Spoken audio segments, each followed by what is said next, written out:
Good afternoon दोस्तों। मेरा नाम डॉक्टर पार्थ पारेख है और मैं consultant foot and ankle surgeon हूँ यहाँ पे सिम्स हॉस्पिटल में फुल टाइम कंसल्टेंट। मैं आज डायबिटीज़ और डायबिटीज़ के वजह से पाँव में प्रॉब्लम्स होने की बातें आज करूँगा। मैं जितना हो सके उतना मेडिकल टर्म्स कम यूज़ करूँगा और हिंदी में जितना हो सके आपको मैं बात करूँगा ताकि आप ये सब बात समझ सकें। तो डायबिटीज़ क्या होता है? डायबिटीज़ मतलब ब्लड शुगर या ग्लूकोज लेवल ब्लड में जब ज़्यादा हो जाता है उसको डायबिटीज़ कहते हैं। अब डायबिटीज़ क्यों इम्पॉर्टेंट है? आज के तारीख में पूरे वर्ल्ड में अबाउट 70% लोग डायबिटीज़ से प्रभावित है। एम्प्यूटेशंस जब होते हैं तो 70% लोग डायबिटिक होते हैं।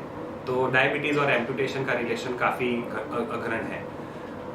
अब अपने डायबिटीज़ में प्रॉब्लम्स क्या होते हैं? तो सबसे पहली चीज़, हॉस्पिटल का स्टे लंबा होता है, काफ़ी एक्सपेंसिव ट्रीटमेंट होता है क्योंकि रूज आने में बहुत देर लगती है, और तीसरा कि हमेशा एम्प्यूटेशन हो सके वो चीज़ रहती है। इसलिए हमें सावधानी बरतनी चाहिए।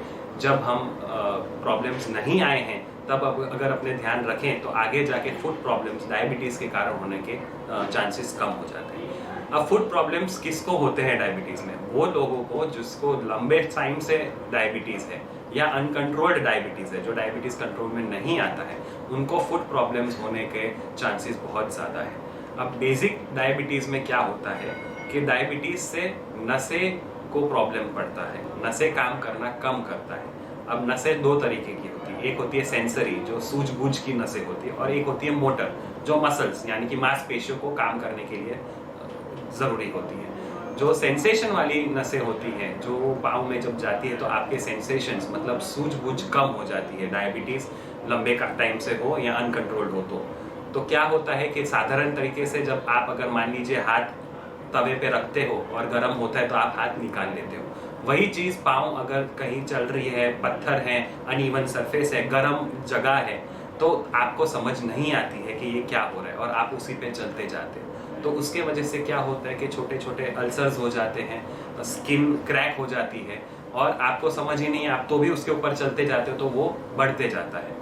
ऐसे ही समय पे जब आप कंटिन्यूस इसके चल रहे हो, इन्फेक्शन के आसार बढ़ जाते हैं। इन्फेक्शन वहाँ पे मांसपेशियों में और फिर जो जॉइंट में और फिर हड्डियों में आना शुरू हो जाता है और उसको बोलते हैं ऑस्टियोमाइलाइटिस। दूसरी चीज़ जो ये अल्सर होते हैं वो रूज आने में भी बहुत देर लगती है। जो साधारण अल्सर को रूज आने में 10 से 14 दिन लगते हैं, जबकि डायबिटिक को 1 से 2 महीने लग सकते हैं, क्योंकि जब अल्सर है आप तो भी उसके ऊपर चल रहे हो तो उसको रूज आने के लिए टाइम नहीं मिलता है। ये हुई नसें की बात जो सेंसेशन वाली होती है। दूसरी होती है मोटर वाली जो मसल्स के लिए, मसल्स को चलाने में काम आती है। तो इसमें क्या होता है कि ये जब तकलीफ में आती है तब मसल्स भी आपके काम करना थोड़ा कम हो जाता है, वीकनेस आ जाती है, मस्कुलर वेस्टिंग जिसे बोलते हैं वो आ जाती है, और आपके जॉइंट जैसे सीधे तरीके से मैकेनिकल एक्सिस में बैठने चाहिए चलते वक्त वो नहीं होता।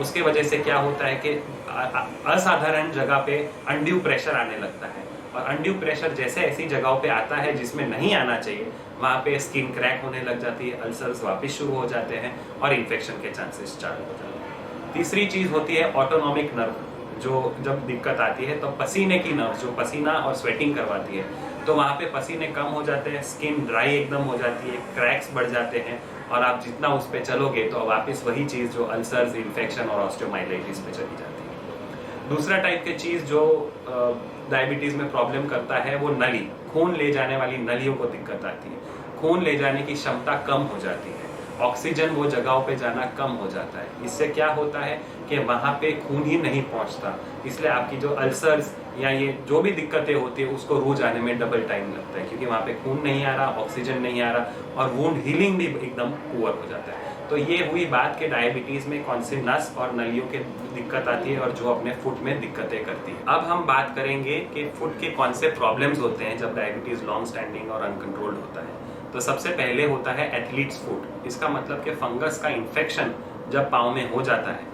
ये क्यों होता है कि कभी कभी आप मॉइस्ट एरिया या गीले जगहों पे और चमड़ी गीली होती है तो फंगल इन्फेक्शन के चांसेस बढ़ जाते हैं, और उसमें ये सबसे पहली चीज़ जो होती है वो एथलीट्स फुट होती है। दूसरा यही टाइप का फंगल इन्फेक्शन जब टो नेल्स में होता है, मतलब आपकी नाखूनों में होता है, तब यही चीज़ें जब स्किन आपकी मॉइस्ट हो, बैक्टीरिया को ज़्यादा टाइम देता है काम करने के लिए और वहाँ पे इन्फेक्शन के चांसेस बढ़ जाते हैं। तीसरी चीज़ जो डायबिटीज़ से वजह से फुट में प्रॉब्लम हो सकता है वो है कैलस।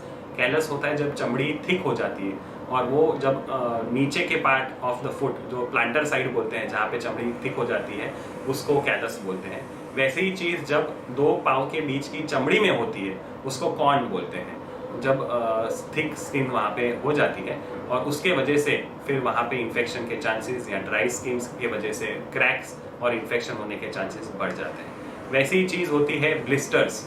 जब आप जूते या इल फिटिंग जूते जो आपके साइज़ के नहीं हैं या आपके एंगल के बराबर नहीं हैं और वो आप पहनते हैं तो ब्लिस्टर्स, क्योंकि वो चमड़ी वहाँ पे हार्ड सरफेस पे रिपीटेडली रब करती है तो वहाँ पे घिसाव होता है, उसकी वजह से ब्लिस्टर्स होते हैं। ये ब्लिस्टर्स में अगर पस या कुछ आ जाता है तो उसको एब्सेस कहते हैं, जिसको ड्रेन करना ज़रूरी हो जाता है, क्योंकि ये अगर पस फॉर्मेशन हो जाता है तो वो जॉइंट में भी जाके हड्डियों में भी जा सकता है। वैसी ही चीज़ अल्सर्स हो सकते हैं। जब आप चल रहे हैं और आपको मालूम नहीं पड़ रहा, क्रैक हो गए, आप उसके ऊपर भी चल रहे हैं तो इन्फेक्शन जाके अल्सर्स हो सकते हैं, और अल्सर्स के लिए नॉन हीलिंग अल्सर्स होते हैं क्योंकि आप रिपीटेडली उसके ऊपर चलते हैं, और यही फिर इन्फेक्शन हड्डी में जाके ऑस्टियोमाइलाइटिस पैदा कर देता है। तो ये सब चीज़ें हैं जो अपने फुट में प्रॉब्लम्स कर सकते हैं डायबिटीज़ के वजह से। अब हम आपको ये बताएंगे कि क्या क्या चीज़ें ध्यान रखनी चाहिए जब आपको डायबिटीज़ है, और आपको जब ये चीज़ें चेंज हो तो सबसे पहले आप एक फुट एंड एंकल डॉक्टर को दिखाएं। तो सबसे पहले होती है स्वेलिंग, अगर आपके पाँव में स्वेलिंग अचानक आ जाती है। दूसरी चीज़ होती है स्किन का टेम्परेचर बढ़ जाना। तीसरी चीज़ होती है स्किन का कलर अलग हो जाना, जो आपका नॉर्मल कलर है उससे लाल ज़्यादा हो जाए तो आपको दिखाना चाहिए फुट एंड एंकल सर्जन को।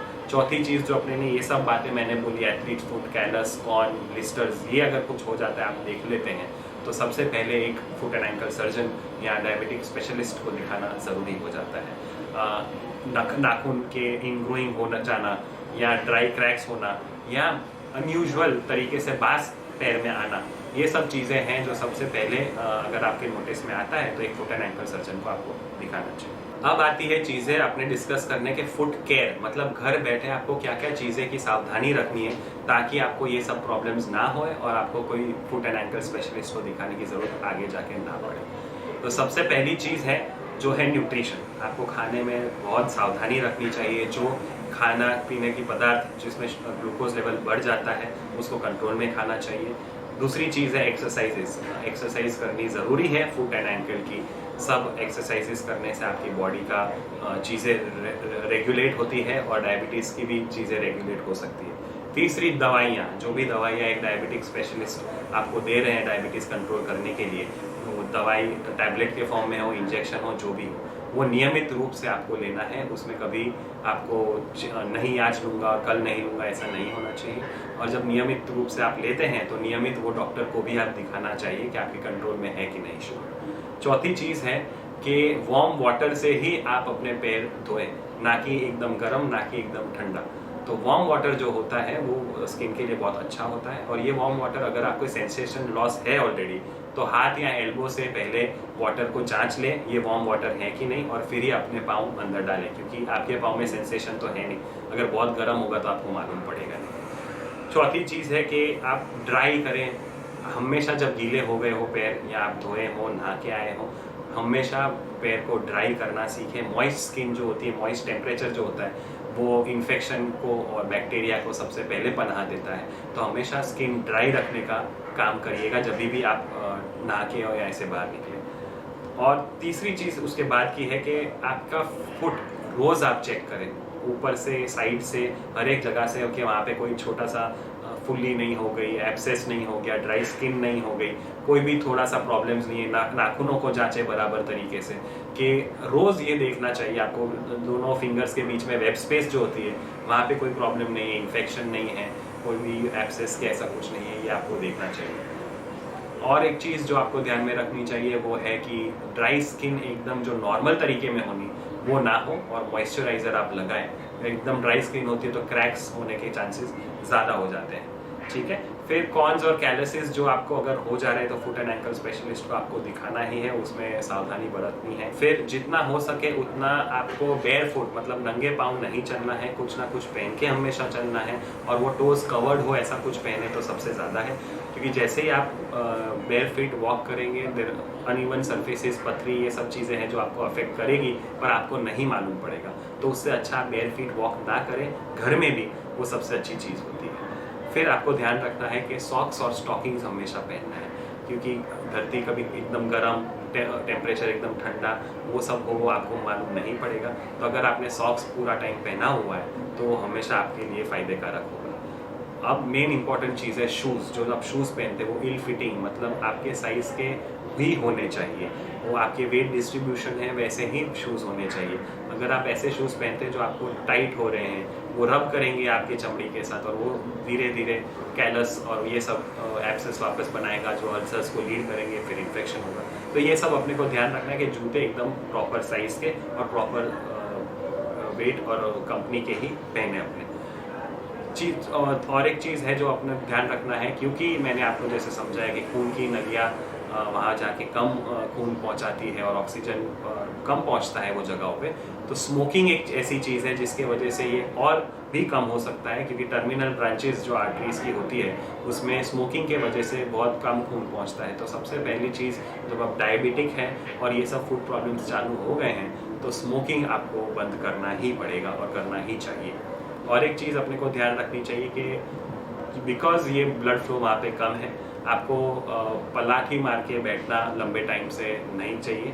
दूसरी चीज़ के पाँव लंबे करके आप बैठें जब बैठें, और हर थोड़े टाइम के बाद आप अपने टोस को थोड़ा विगल करिए, मतलब ऐसे ऐसे हिलाइए ताकि खून जितना हो सके वहाँ पे पहुँचे। ये बेसिक चीज़ें अपने को ध्यान रखनी ही चाहिए, और ये अगर चीज़ें अपने में सावधानी बरतेंगे तो प्रॉब्लम्स होने के चांसेस कम हो जाते हैं और आपको कोई डॉक्टर को दिखाने के चांसेस कम हो जाते हैं। पर अगर ये सब में करने के बावजूद आपको प्रॉब्लम्स आते हैं, कोई भी प्रॉब्लम एब्सेस हो, अल्सर हो, डिफॉर्मिटी हो, ये होते हैं, तो सबसे पहले एक फुट एंड एंकल स्पेशलिस्ट को आपको दिखाना चाहिए। ऑर्थोपेडिक वाइज और चीज़ें जो इसमें होती है वो है कि आगे जाके जब इन्फेक्शन हड्डियों में आ जाता है तो उसको ऑस्टियोमाइलाइटिस बोलते हैं, और एक बार हड्डियों में इन्फेक्शन आ जाता है तो उसके बाद उसका प्रोग्रेशन बहुत ख़राब हो जाता है, एम्पुटेशन तक के चांसेस आ जाते हैं, तो वो हमें ध्यान रखना पड़ता है। दूसरी चीज़ होती है चारकोट्स आर्थ्रोपैथी, जिसके वजह से जो हड्डियाँ टूटने लग जाती है, गल जाती है या डिफॉर्म हो जाती है या ऐसे एंगल में आ जाती है और अपनी जगह से हिल जाती है, तभी भी प्रॉब्लम्स पड़ सकते हैं। और ये चीज़ों में साधारण तरीके से सबसे पहले जो चीज़ हम करते हैं वो है ऑफलोडिंग। उसका मतलब क्या है कि वो पाँव ज़मीन पे ना रहे और एक ऐसी जगह पे और ऐसी तरीके से रखें जिसमें वो अपने आप थोड़ा हीलिंग चालू कर सके। इसके लिए हम कास्ट या स्लैब जो प्लास्टर बोलते हैं वो रखते हैं, और उसके ऊपर फिर पेशेंट नहीं चलता है 1 से 1.5 महीने तक, तो काफ़ी सुधार आ सकता है। अगर इससे फ़र्क नहीं पड़ता तो हम फ्यूजन्स करते हैं, जिसमें हड्डी को वापस उसकी जगह पे लाके दूसरी हड्डी के साथ जोड़ा जाता है स्क्रू या प्लेट के साथ, और चमड़ियों को भी रूह जाने में थोड़ा देर लगता है पर उसकी ड्रेसिंग की जाती है। जो इन्फेक्शन होता है उसको हम डिब्राइडमेंट कहते हैं, उसकी वजह से हम सब इन्फेक्शन निकाल देते हैं, और जब इन्फेक्शन ना हो वो 100% श्योर हो तभी ये कोई ऑर्थोपेडिक इम्प्लांट फ्यूजन के लिए हम यूज़ कर सकते हैं। तो ये बेसिक चीज़ें थी जो डायबिटीज़ और उसके फूड के प्रॉब्लम पे आपको ध्यान रखनी चाहिए। दूसरी एक बात मैं करना चाहूँगा, एंकल स्प्रेन या मोच के ऊपर से। जब मोच कब होती है? जब आप चलते चलते गिर जाते हैं, अनइवन सरफेस है, ऊपर से गिर जाते हैं, सीढ़ियों से गिर जाते हैं, खेलते खेलते गिर जाते हैं, तब साधारण तरीके से अपने को मोच होती है। मोच में क्या होता है, जो लिगामेंट होते हैं जो आपके एंकल को स्टेबिलाईज करते हैं वो अनयूजुअल तरीके से खींच गए होते हैं, और उसके वजह से आपको ये दिक्कत आती है।